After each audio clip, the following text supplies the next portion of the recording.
Hello, I am back with another aerial silks tutorial. Today we are going to go over level 1 conditioning exercises. Now I teach at Body and Pole in New York City, and our level 1 classes have a wide array of people.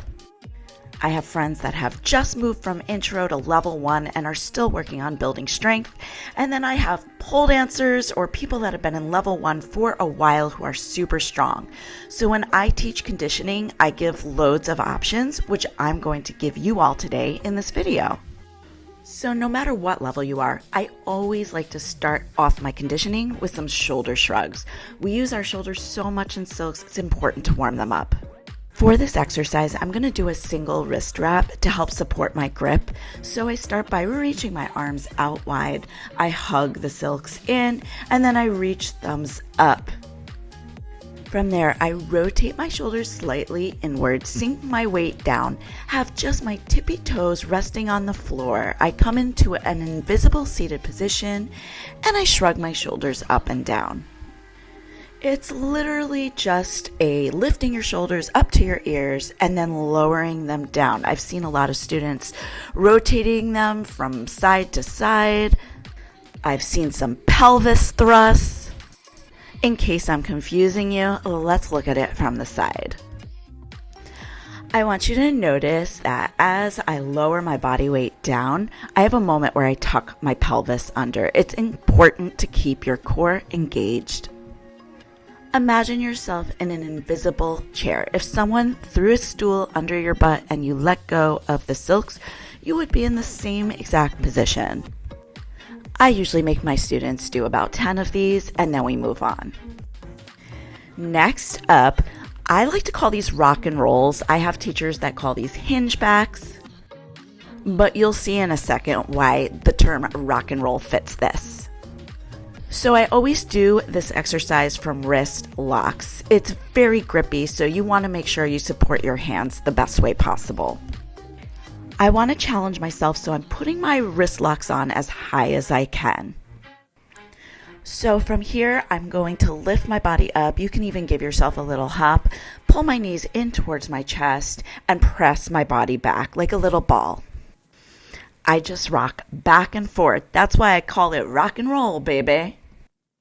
This works the core and the biceps. I would ask my students to do 3 to 6 of these. Now listen, y'all. If you're newer to silks, these can be so hard. It might take a while for you to build up the arm strength or the core strength. So this is how I would direct someone newer. I would have the student lock their wrists nice and low. Here my wrists are now locked at chest level. I would ask the student to attempt to press their body back, but if they started to fall, they could use their feet on the inside of the silks to help press themselves into that upside down tuck mode. Coming out of it, I would direct them to look at their belly button to prevent their back from arching. Also, looking at your belly button prompts you to engage your core more. So even if your arms give and you fall out of this on the way down, just the process of trying to do it properly will help you become stronger. Of course, in this exercise, I always offer my students the option of taking a 2 or 3 second break between each inversion. It took me a long time to be able to do 5 or more in a row, so don't get frustrated with these. Just keep trying to do the thing and they'll come. Next up, we have our pike to needles. So again, the harder version will always be wrapping or locking your hands higher. I'm doing this from a lock. I pull myself up and I come into a pike. From here, glue your legs together. Make sure they are nice and straight. Point your toes. Use your core to pull your legs straight above you. Squeeze your butt to get those toes directly above your head. Again, I'll ask my students to do 3 to 5 of these. After the 3 to 5 pike to pencils, I like to cap it off with some upside down active split option. So on my last one, I bend both knees in towards my face. I do a little stag, then I do a micro back bend. So I pull my head through my hands and open out into a split upside down.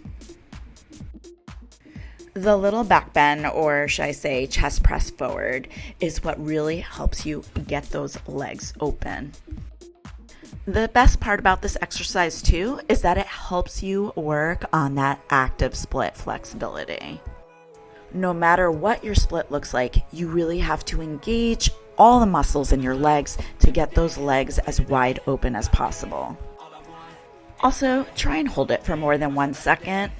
I like to try and hold it for 10 to 20 seconds. Again, if you don't train your body to hold things, your body is not going to pick up on it. When you are done living your best upside down split life, bring both knees into your chest first, and then make sure you lower down with as much control as possible. Okay, easier option. And again, I always say easy in quotes because I think everything in silks is super hard. You're gonna lock your wrists nice and low. Then use your feet to help you get upside down. From there, lift up into your pencil as slow as possible. We're trying to avoid back flipping over.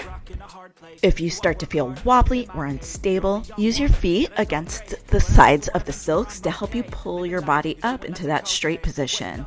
Then slide your feet down to help you go back into your pike. You're going to do 3 to 5 of these, and instead of working on your full upside down split, you'll just work on your stag today. So we'll still bring both knees in towards our chest, and then we'll just open them up bent. We won't straighten all the way. Remember your mini chest pull / back bend. Again, that is the most important thing in helping you stay stable. Try and come out as smooth as possible. All right, pull-up conditioning. Listen, y'all, it's level 1. I always give the full pull-up option in this class, but most of my students need at least a little bit of support to get all the way up. So these are pull-up lower downs. I hop all the way up until my hands are in my armpits, knees are in my chest, and then I lower down as slow and controlled as possible, all the way to straight arms. So this is when I really get feisty. Going from straight arms to the pull-up position is the hardest part of doing a pull-up. So when we practice these lower downs, we have to lower all the way to straight arms, or we will never get our full pull-up. Even if your feet come onto the floor early, continue that lower down mode until your arms are straight above you. I would have my students do about 5 of these. And for my newer level 1ers, I would do fully supported pull-ups. So I would single wrist wrap my hands, come all the way onto my booty with my arms straight above me. My feet are flat on the floor, my pelvis is tucked, my booty is on the floor. And I would lift myself up and down from there, making sure to reach my head up above my hands every time I was in the up position. And again, lower yourself all the way back down to your butt. If I see any student trying to cheat this, I come after them. And for the sake of form, I'm going to show you both options from the side view. So this would be the harder option. And by the way, you are welcome that I had to do these so many times to demonstrate for you. My arms were so sore after making this video. And here is the more supported option.